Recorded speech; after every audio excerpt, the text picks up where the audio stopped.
All right, Evans, that's a good one. The commissioner is already seated in the studio, so we already have our guests also here in our Abuja network. Comrades Bello is already here too. We are sure we're looking at probably a similar issue there, but this time around infrastructure. A very good morning to you again, Comrade. Good morning, my friend. All right, let's begin with the appointment of the new Minister of Works, David Umahi, which many persons have said, well, he may be the right choice for that office, looking at his antecedents and what he has done in Ebonyi State, turning Ebonyi State to what it is. Now, even though some persons from his own field of civil engineering are saying he stopped practicing for about 20 years ago, is that enough to say such a person should not be trusted in this field? Once again, good morning. I think David Umahi, the Minister for Works, as appointed by His Excellency Bola Ahmed Tinubu, is one of the right pegs in the right hole, or a square peg in a square hole. Looking at his background as an engineer and as a governor of Ebonyi State, in his 8 years, if you go to Ebonyi State, it's evidential that the man has really proven himself that he's a professional, and I believe he will do well. But his job is well cut out. But if you look at the larger picture, Ebonyi State and the whole federation, you know, the problem we're having this time around, we are looking at the road structures, you look at the way it is being, for a very long time, we've not really have it fine with Nigerian roads. So how do we begin to compare Ebonyi State and then the federal, at the federal level? They said experience is the best teacher. And we are making reference to Ebonyi State because that is where his work came out visible. He used to be in Ebonyi State in 2000, in Ebonyi State in 2008, and going there this time around, you know that that man has done noble and he has done very well. I think Ebonyi State is one of the few states in the southeast that has flyovers. Courtesy Engineer David Umahi, His Excellency, who is now a Minister for Works. And I believe he's going to bring that experience to bear at the federal level. And knowing the deplorable situation of Nigerian roads over the years, which we cannot tag to this administration. That's why earlier I said his job is well cut out for him to come and revamp, rehabilitate the federal roads. So I believe he will do well in that. So how do we kick the ball rolling? And where will he be starting from? Because, like we said, it's a large platform, unlike just what you have in the Ebonyi State. So how do we start it now? Previous administrations have tried, and we're still having these road deficiencies everywhere. He's just coming in. He has to look at the books and know what is available, and of course also carry out what's called feasibility survey. However, looking at Nigeria in general, specifically the Abuja, Lokoja, Okene, Auchi, Ewu, Ekuma, Iruekpe, Eho, down to Benin, is evidential. It's in the news that if I were to be him, that would be the starting point. And of course, also looking at Benin, Shagamu, to Lagos, especially the Hydra-headed of Via Bridge. They are all in the news. So I repeat, his job is well cut out for him. And I know, as a man that has proven himself, in content, in character, he will do well. He will do justice to the responsibility given to him. So, but what has been our problem? Because, like I said earlier, previous administrations have tried as much as possible to see how we get our roads working, get our road in a good shape. If you look at statistics, Nigeria will need about more than 2 trillion naira to fix the whole road structures, infrastructure for the next 30 years. And if you look at what has been consumed so far to put this road in order, it is not anywhere close to what we expect, and yet we keep having ministers come in, make promises to fix this road. And the last administration that got backlash for sorrowing to fix infrastructure, yet we still have deplorable roads everywhere. Your concerns is as good as mine. I don't really know the issue that has to do with the Abuja, Lokoja, let me say Lokoja, Okene, down to the south. And of course, Enugu, Port Harcourt road, and the east-west road in the Port Harcourt region. I don't know the issues, what they are. But Abuja, Kaduna, Kano, as I speak to you now, is one of the macadamic roads you can refer to in Nigeria. But go down south, I don't know whether it's the political will or whether there is something that meet the eyes that the eye can see. But however, this is a new administration. We have to give them the benefit of that to see what they can do between 6 months. But the previous administration, they did not show concerns to this road that I just been mentioned. Well, I agree with you, but you know that you cannot just look down on it. But let's look at monitoring and evaluation of this road. You know, some persons will tell you that probably lack of supervision is the reason why you see some roads are constructed in less than 1 year, 2 years, you start having them going back to their original bad state. Are we saying that we've not really done enough in terms of evaluation and monitoring of these projects? Roads, even the Abuja Lokoja road that you talked about, if you go there, the parts that have been constructed for more than 3 years are already getting bad. I will tie that to corruption and lack of maintenance culture. Everything in life has a lifespan, expiring. If we have maintenance culture, when there are little potholes coming on across the trunk H roads, we, marshal the firma to go and repair it. I don't think we would have been in the situation we are now. And corruption is one of the major issues. A road that's supposed to carry 4 layers, maybe they will just say, give it 2 layers, and we get the job done. Know that before 2 to 3 years, this road will. So who should be held responsible for this kind of It is the authority concerns. It is the ministry, the supervisory ministry, and this call to question where does the patriotism lies in all of this. Most of us travel abroad, we see the kind of road they have, but when we come here, we don't replicate it. So it's an issue. So corruption is one of the major issues. So I believe, moving forward, this new government there will be a paradigm shift with the calibers of people that have been brought up on board. Well, while we wait for the federal government to continue to see how to work on these roads, there is this other concern about state roads. When you're traveling into a state, you see a federal road that is bad, and then the state government will tell you that this road is a truncated road, just like you mentioned, and should be the responsibility of the government.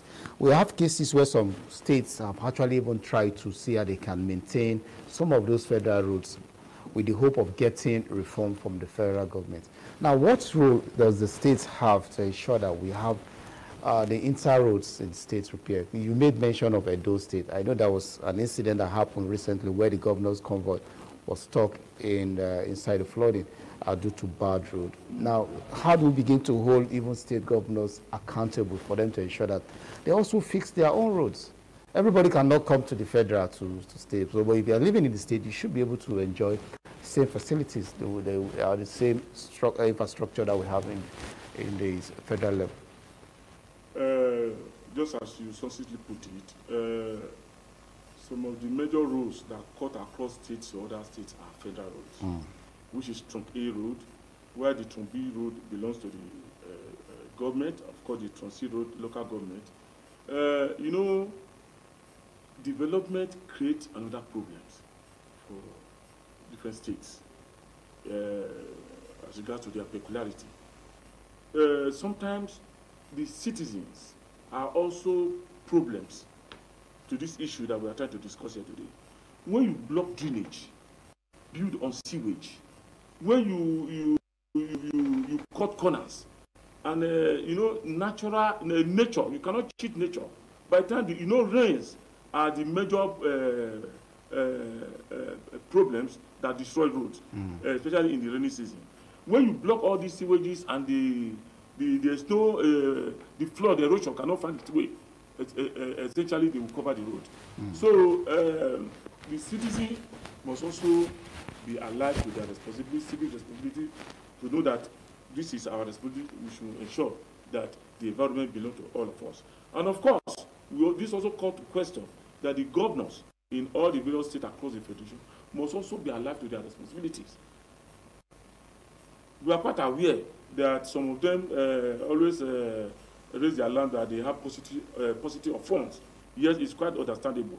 But as time goes on, we believe the new order, the marching order, will create a new decency in our society. So now let's look at the negative implication of this deficiency in infrastructure, especially the road, with economic activities. If you look at what's happening now in the society, where prices of food items are on the rise every day, some persons will tell you that before you travel for a very long distance, it's either your vehicle gets breakdown on the road because of the bad state of the road, or maybe now the fuel is no longer an issue. Everybody's aware of that. So, but what are the effects of these bad roads on our economy, particularly? One of the major instruments of development is road construction, road rehabilitation. Essentially, when the roads are bad, you should not expect easy conveyance of goods and services from one place to the other. Okay, and by that it affects directly. This does not require any scientific proof. The prices of goods and services. That is why, in a sane environment, the major area that the government holds sway is to ensure that there is good roads in all the facets of the economy. Without good roads, there's nothing you can do. That's why you see all our big men, they don't even ply the road. They take flight here and there, because they know that the roads are not motorable. So, however, this is a clarion call to the new order that one of the major areas that brings about development is good roads, and that is why we are crying earlier in the day that they should look at this critical area. And that also boils down to the fact that the man is brought on board. I'm not holding forth for him, I'm not a spokesman, but I believe we will smile at the tail end of the road. Well, I hope so. I will smile. Like I told you earlier, that this is not the first time Nigerians are lamenting, but each time we have new cabinet members, ministers who always set agendas for them, is looking at the priority areas where government needs to pay attention to. But the alternative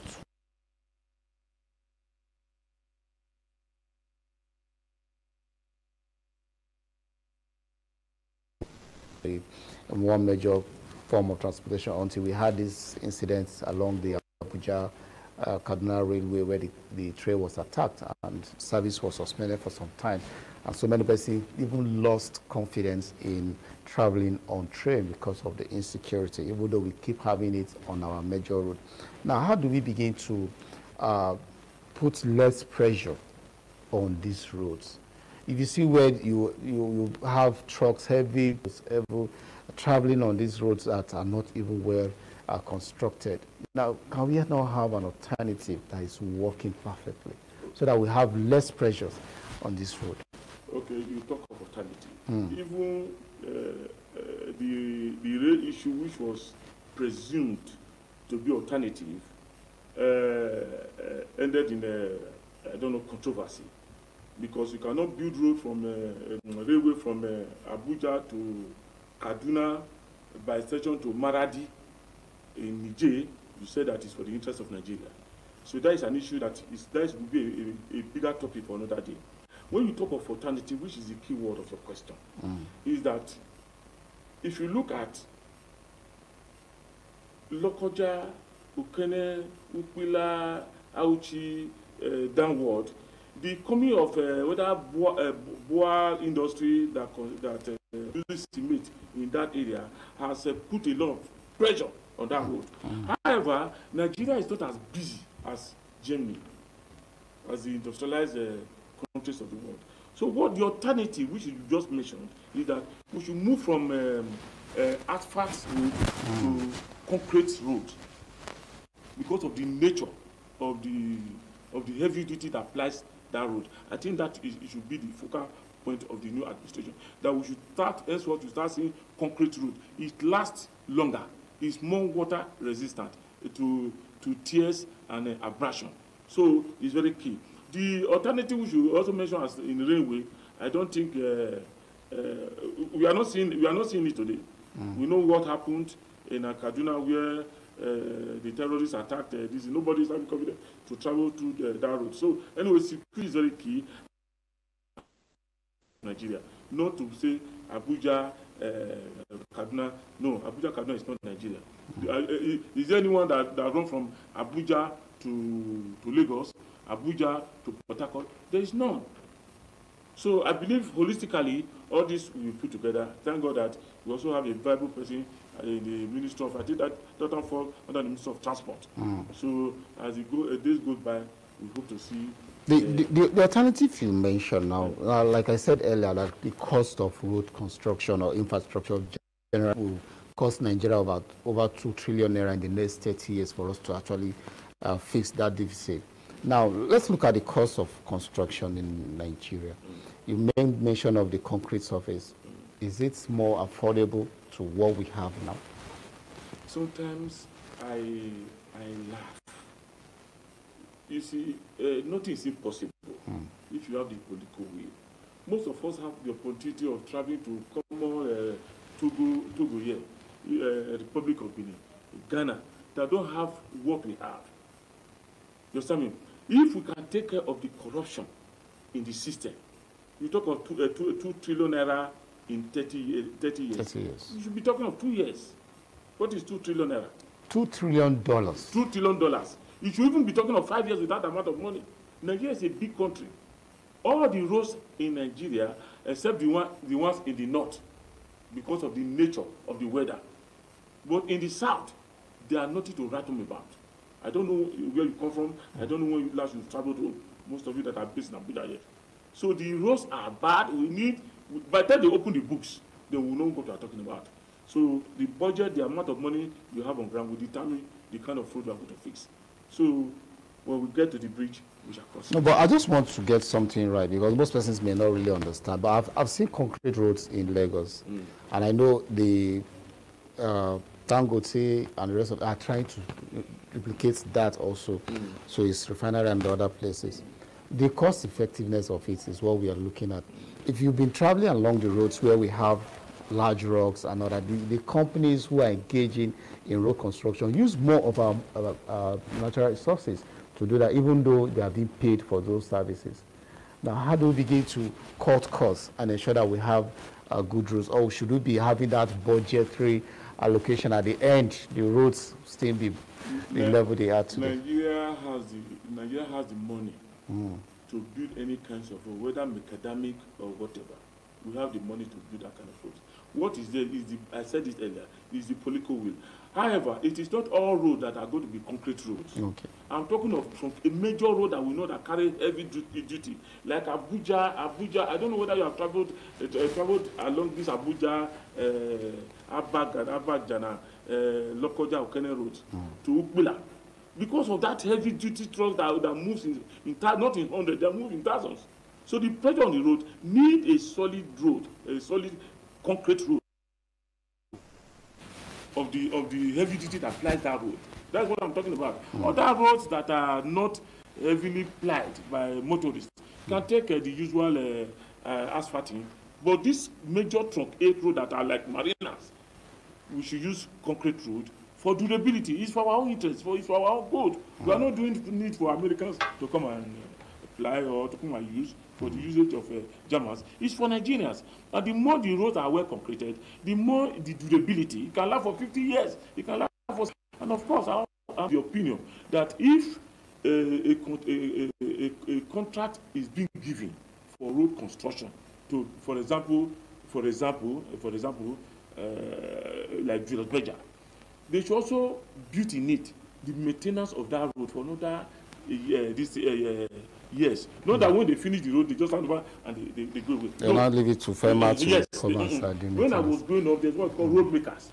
I'm not seeing them again. Even the FEMA, they are doing what's called Amaja work. When you go to Malaba area, you see what they're doing. It's not to write them about. All right, I must thank you so much for your time, Comrade Bello Osaraiti, for your insights this morning program, this morning on ITV. Thank you for this.